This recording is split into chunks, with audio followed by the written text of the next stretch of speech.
안녕하십니까. 오늘은 소승과 대승에 대한 얘기를 좀 해보도록 하겠습니다. 뭐 오래된 논쟁이고 개념이지만 그래도 우리가 이해를 하기 위해서 필요한 것 같습니다. 우리는 이제 삶의 괴로움을 벗어나기 위해서 마음 공부를 하고 커다란 어떤 영역을 차지하고 있는 것이 불교인데요.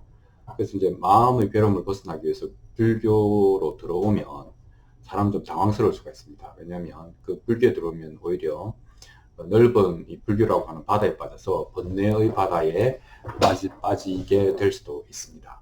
그래서 이제 왜 이런 곤란한 점이 생겼나 하는 것을 한번 알아보도록 하겠습니다. 불교는 다양한 컨텐츠가 있죠.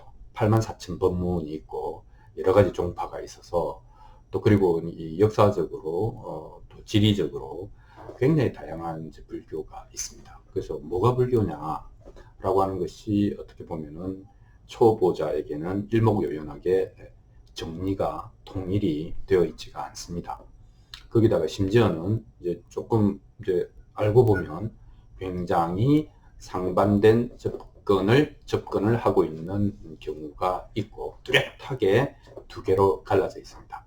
이제 그것을 소승과 대승이라고 하는 큰 줄기로 나누어 볼 수 있겠습니다. 물론 소승이라고 하는 것은 대승을 표방하는 사람들이 다른 쪽을 보고 너그는 소승이다 이렇게 얘기를 하니까 소승이라고 불리워지는 사람들은 그것을 수락하지 않죠. 자기네들은 또 다르게 이야기합니다. 그러나 어쨌든 갈라져 있고 나누어져 있다. 이것이 분열인지 또는 풍성함인지는 모르겠으나 초보자에게는 굉장히 당황스러울 수가 있죠. 왠지 고객 지향적이지 않은 것 같은 그런 이제 종교다 이렇게 생각할 수 있겠습니다. 자, 크게 두 줄기가 있다고 했는데 한쪽 즉 대승에 의해서 소승으로 이렇게 싸잡아서 불리워진 쪽은 이제 소승불교라고도 하지만 지리적으로는 이제 이 동남아시아 뭐 미얀마 이런 데에서 스리랑카 이런 남방불교라고 남쪽에 있다고 해서 그리고 이제 그 상좌부라고 해서 붓다의 제자들이 이 자기들만의 아주 독자적인 그 깊은 공부를 했기 때문에 상좌부 불교다 이렇게 표현하기도 합니다. 또는 초기 불교다. 이제 부처님과 그 직접적인 제자들에 의해서 전성되었던 불교다라고 하기도 하고 또 근본 불교다. 이것이 부처님의 원음이다 이렇게 표현하기도 합니다. 그러니까 각 단어마다 표현마다 뉘앙스가 다르죠. 하지만 이쪽이 한 개가 있습니다. 다른 쪽도 있겠죠. 이거는 이제 뭐 지리적으로는 소위 이제 인도 중국 이제 중국과 극동 티벳까지 포함하는 그런 북방불교라고 할 수 있고 이제 뭐 대표적으로 대승불교라고 하죠.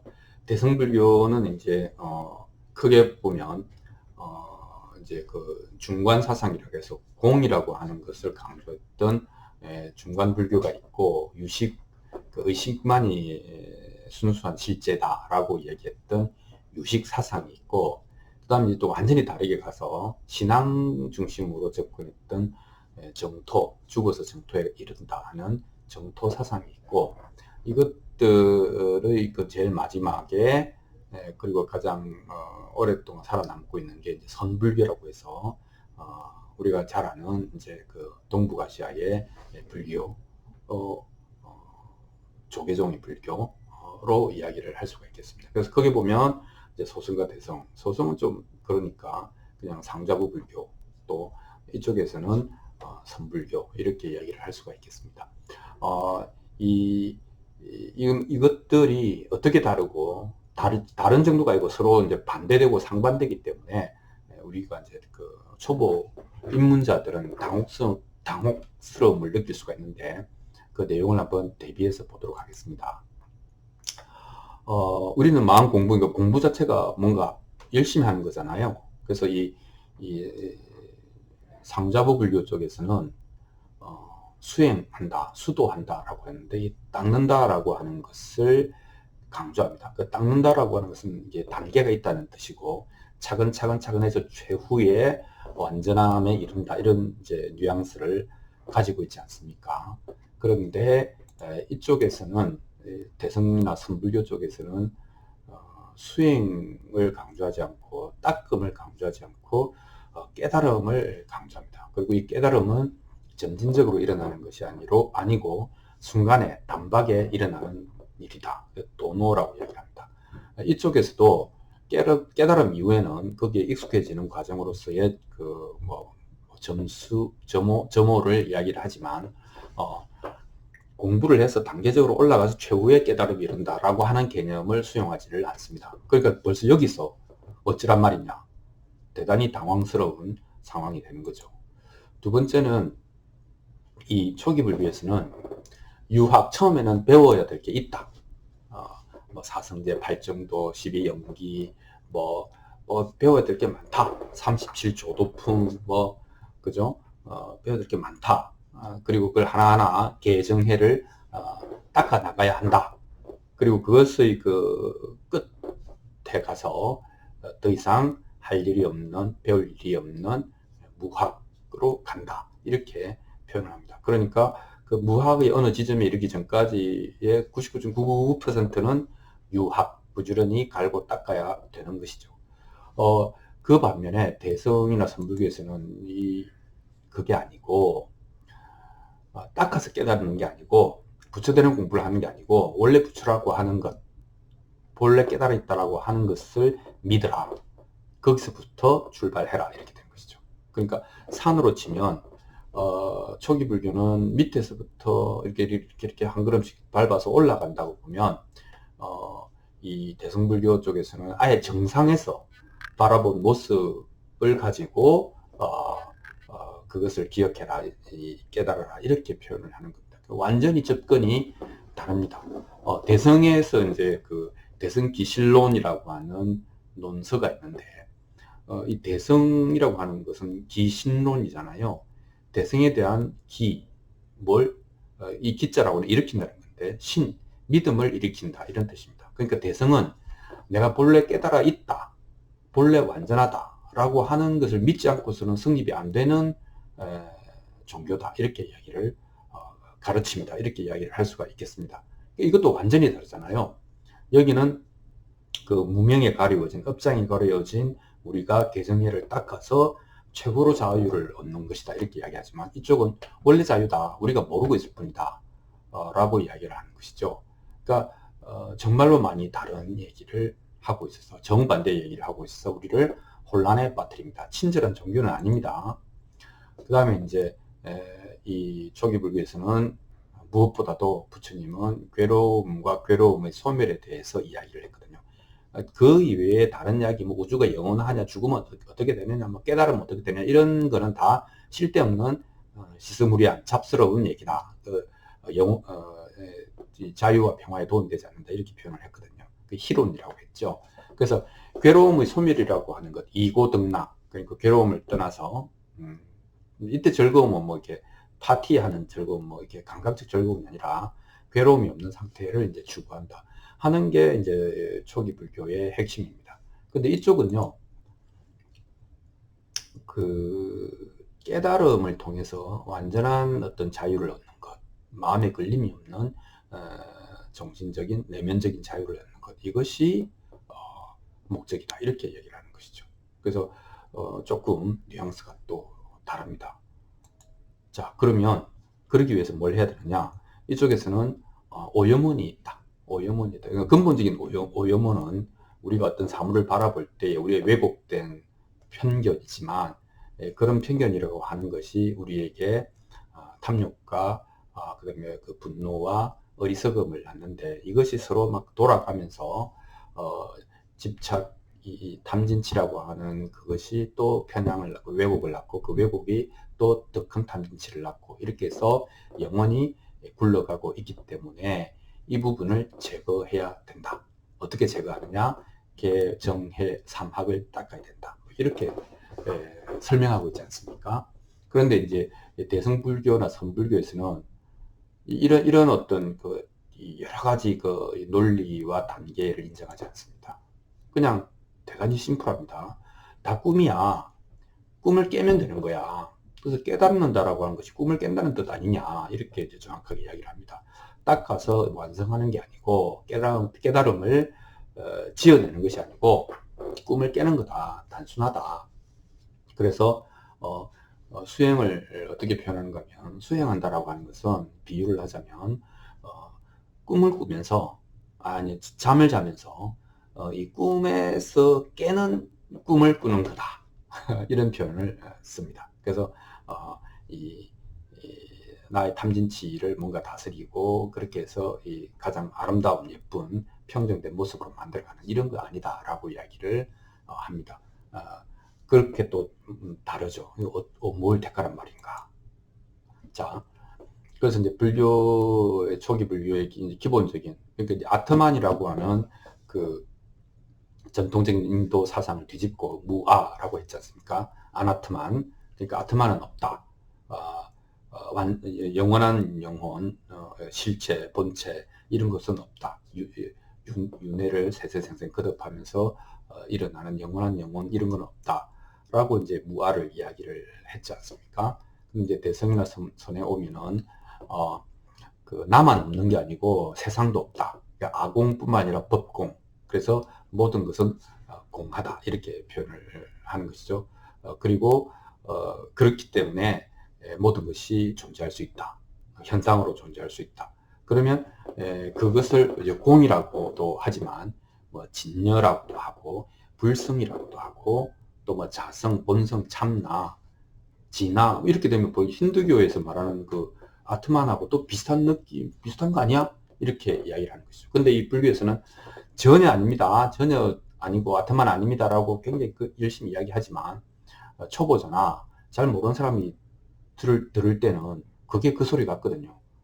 그 뭐 하여튼 뭐 이 몸과 다양한 감각과 정신과 사고가 내가 아니라는 거는 이제 대충 이해가 되니까 그럼 아무것도 없습니까? 그게 아니고 텅 비어 있지만 꽉 찬 에너지가 있어. 그것이 모든 것을 가능하게 해. 뭐 이러면 또 납득이 되잖아요. 그러니까 자성, 본성, 참나 뭐 이런 것이 있나 라고 할 수 있겠죠. 그래서 이쪽은 없다 쪽이면 이쪽은 뭔가 있다 쪽으로 되어서 무슨 말, 누가 하는 말이 맞는지 헷갈릴 수 있습니다. 그리고 이제 초기 불교에서는 중요하게 생각하는 것이 이제 그 연기법이잖아요. 그러니까 인과법이 아니다라고 표현하는 거죠. 이것이 있어서 저것이 있는 것이 아니고 연기라고 하는 것은, 이 연자라고 하는 것은 엮여서 모여서 함께 일어난다 이런 뜻이거든요. 인과관계가 아닙니다. 그래서 이것과 저것은 모여서 함께 엮여서 나타난다 이렇게 표현하는 것이지 이것 때문에 이것이 일어난다 라고 하는 인과관계가 아니다.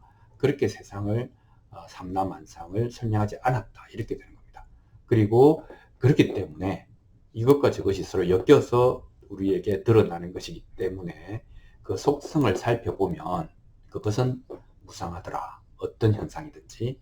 그리고 그것에 집착하면 괴롭더라. 변해나가는 것들은 괴롭더라 하는 거고, 그 다음에 이제 이게 이제 경험적으로 이제 이 무상하고 괴롭다는 것을 이해한다면 그런 것들이 어떤 영원한 실체라고 하는 생각에서는 벗어날 수 있지 않냐.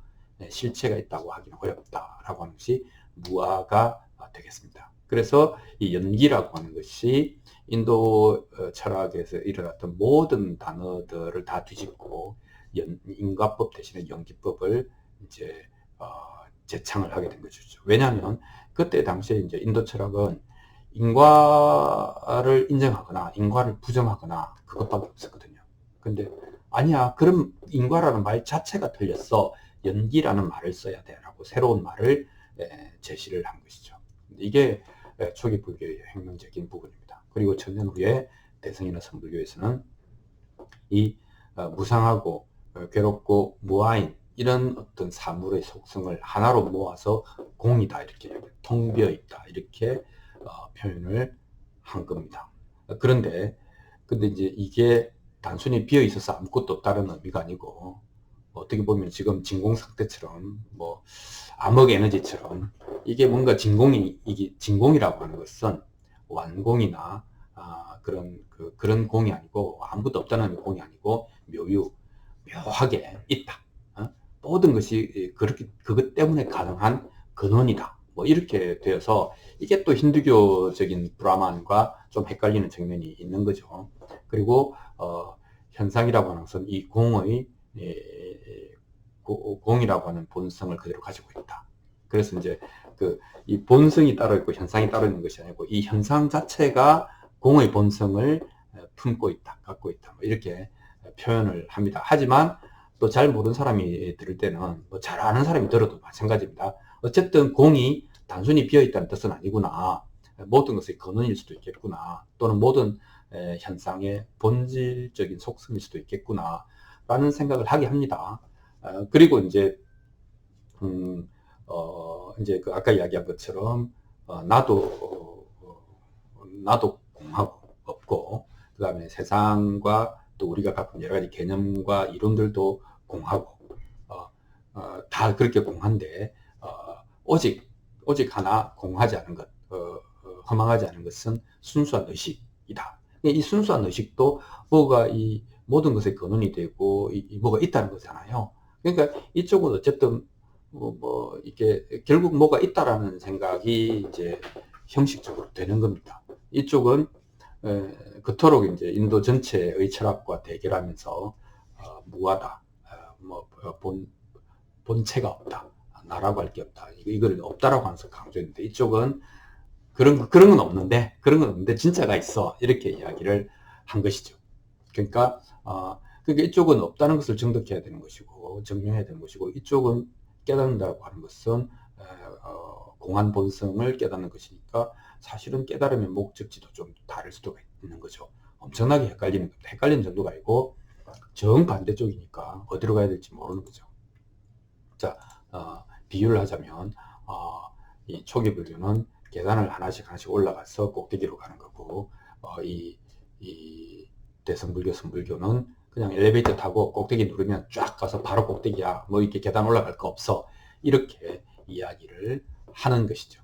그러니까 이것은 쉽게 화해할 수가 없습니다. 그러니까 이제 보통 그래서 이건 이제 불교에서는 이런 84,000 법문이 있고 많은 이제 종파가 있고 그렇기 때문에 보통 융회관통이라는 표현을 많이 씁니다. 이걸 언뜻 다르게 보이고 반대로 보이는 것도 근본적으로 따져보면 같은 말을 하고 있는 거다, 같은 방향을 가리키고 있는 거다라고 해서 이제 융회, 하나로 융합되고 관통, 하나로 일이관지하고 있다, 이렇게 표현을 하지만 그런 말이 나와야 될 정도로 수렴시키기가 어렵다, 이런 말도 되는 거 아닙니까? 그래서 융회관통이라고 하는 것을 이제 또 조금 뒤집어서 이야기하면, 원래 그림은 호랑이 그림을 그리고 싶었는데 결국 그리고 보니까 고양이 그림이 되더라, 이렇게 되는 것이죠. 그래서 나이 한 40, 50 또는 60 정도 또는 은퇴 즈음에 아이고 세상살이가 만만치 않네, 살아보니까 뭐 그게 좀 그러네 라고 해서 마음 공부 쪽으로 들어와서 뭐 여기도 기웃하고 저 책도 읽어보고 하지만, 실제로 이제 불교에 들어오면은 일단 뭐 내용도 너무 많고 그리고 이제 조금 눈 뜰 때 정도 되면 야, 이렇게 갈라져 있구나, 반대가 되어 있구나 하는 것을 보면서 도대체 이제 뭘 배워야 되나 하는 걱정을 하게 됩니다. 자, 그래서 많은 사람들이 소승과 대승에 대해서 이제 스승에게 묻습니다. 그 중에 이제 그 성철 스님도 있죠. 그래서 이제 이게 소승과 대승 혹은 또 대승경전은 석가모니가 설한 게 아니고 창작한 거다, 쉽게 말하면 이제 조작한 거다, 이런 이제 표현에 따라 다르지만 얘기를 하거든요. 근데 이제 성철 스님은 그 둘 다 불교다 라고 인정할 수 있다. 왜냐하면 이렇게 표현을 합니다. 둘 다 불교다. 왜냐하면 불교의 핵심은 중도다. 근데 둘 다 중도를 이야기하고 있기 때문에 불교의 근본을 벗어나지 않아서 둘 다 말이 되는 타당한 불교라고 할 수 있다, 이렇게 이야기를 합니다. 그러면 우리는 또 중도라고요? 중도가 뭐지요? 이렇게 이야기를 하는 것이죠. 그런데 아함경에 보면 이제 그 연기법을 이야기할 때 이제 제가 이런 표현을 씁니다. 생겨나고 있는 것 또는 있는 것을 봄으로써 우리는 없다라는 말을 하지 않고, 또 소멸해 가는 것을 보면서 우리는 영원히 있다라고 하는 말을 하지 않는다. 이렇게 이야기를 하는 것이죠. 그래서 양극단의 견해를 배제하고 있는 그대로 보는 것, 그것이 중도다, 이렇게 표현을 하는 겁니다.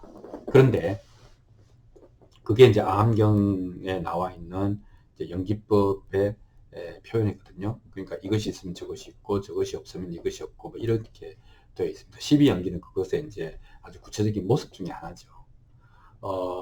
중도를 이렇게 이제 해석하고, 이 중도의 개념은 초기 불교도 가지고 있고, 그 다음에 선불교, 대승불교도 가지고 있으므로 모두 다 중도에 의거하고 있기 때문에 하자가 없는 불교다, 이렇게 이제 이야기를 합니다. 그런데 우리는 이제 서양 철학에서는 이제 플라톤이 이제 이분법이잖아요. 이거 아니면 저거다. 아리스토텔레스도 A이거나 not A이거나 이렇게 표현을 했거든요. 이게 갈라치기를 한단 말이죠. 또 주관과 객관, 나와 세계, 그 인식 주체와 인식되는 대상, 이런 식으로 다 이제 쪼개서 갈라서 본단 말이죠. 그렇게 밖에 우리가 생각을 못하니까 이거면 이거고 저거면 저거지, 이것도 아니고 저것도 아니고, 이것이기도 하고 저것이기도 하고, 이게 뭐야, 이렇게 이제 이야기를 하면서 불교는 오랫동안 이해받지 못했습니다. 이해받지 못했기 때문에 어려움이 있었고, 인도가 이제 아리안족의 땅인데, 그리스도 내나 아리안족이잖아요. 인도 아리안족이 있고 이제 서양의 아리안족, 다 아리안족이에요. 아리안족은 좀 이분법적인 사고를 가졌던 것 같습니다. 육체와 영혼 뭐 이런 식으로. 그리고 이제 이 영혼 쪽을, 또 보이지 않는 추상적인 것을 좀 더 중요하게 생각했던 것 같습니다. 그러니까 그런 문화가 지배적인 곳에서 있는 것을 보고 없다 하지 않고 사라지는 것을 보면서 영혼이 있다고 하지 않는다, 뭐 이런 얘기는 신나라 까먹는 소리처럼 뭐랄까 싱거웠을 수도 있고, 뭐 말이 아닌가, 말이가 좀 그렇게 받아들여지기가 어려웠던 것 같습니다. 그런데 붓다는 이렇게 사유하는 것이 정사유다, 이렇게 표현을 했거든요. 이게 있는 그대로 보는 거 아니냐. 자, 있다고 보고 싶어서 뭐 있다는 점검한, 영원히 있다는 점검한 수집해서 이야기하는 것도 이것도 왜곡이고, 없다라고 딱 못을 박아놓고 뭐 죽으면 다 끝이다부터 시작해서 이게 없다라고 하는 얘기로 결론을 몰고 가는 것도, 이것도 다 왜곡이다. 그러니까 있다고도 하지 않고 없다고도 하지 않는다 라고 생각하는 것, 이것이 올바른 사유다, 이렇게 이야기를 한 거죠. 그리고 이것은 그러니까 이분법적인 사고로서 접근할 수 없기 때문에 비이분법이다, 이렇게 이야기를 하는 것이죠. 그래서 우리는 편의상 소통을 위해서 사물에 이름을 붙이기 시작했지만, 사물은 이름이 곧 사물은 아니지 않냐. 이름이 사물의 어떤 특징을 집어낼 수는 있지만 이름이 곧 사물 전체는 아니다. 우리가 바다에 그물질을 해서 몇 마리의 물고기를 잡을 수는 있지만 바다 전체를 건져 올릴 수는 없다. 그것이 올바른 사유의 방법이다 라고 이야기를 하는 것이죠. 근데 인간은 끝없이 이거 아니면 저거, 확실한 거, 이런 거를 추구를 하니까 이런 얘기들이 좀 싱겁게 느껴지고, 이게 섹시하지 않다, 이렇게 생각하는 것이죠. 그래서 논리를 아주 고도화해서 어떤 결론을 주장하는 것에 우리는 혹합니다. 그렇지만 언어는 사물의 진상을 다 담아내지 못한다 하는 것이 이제 부처의 견해였다, 이렇게 말을 할 수 있겠습니다. 자, 여러분이 마음 공부가 되었던, 불교 공부가 되었던 초기 불교와 뭐 대승불교, 선불교 쪽의 이 뼈대를 제가 이제 주마간상격으로 대비시켜 보았는데, 사실은 이제 어느 방면에서 공부를 시작하느냐에 따라서 사실은 이제 경로가 다르고 어쩌면 도달하는 곳이 다를 수도 있겠다 싶습니다. 뭐 사실 일반적인 우리야 이렇게 깊이 들어갈 필요가 있겠습니까? 어쨌든 우리의 몸과 마음에서 일어나는 여러 가지 번뇌의 양상들을, 괴로움의 양상들을 잘 이해하고 벗어나기만 하면 되는 것이지, 뭐 이렇게까지 깊이 들어가서 고민할 필요는 없을 것이라고 생각을 합니다. 하지만 이렇게 어느 정도는 정리해 두는 것이 더 큰 혼란을 막을 수 있고, 우리가 좀 더 실용적으로 불교를 마음 공부로 삼을 수 있는데 도움이 될 거라고 생각해서 오늘 이 이야기를 해 보았습니다. 여기까지 하겠습니다. 고맙습니다.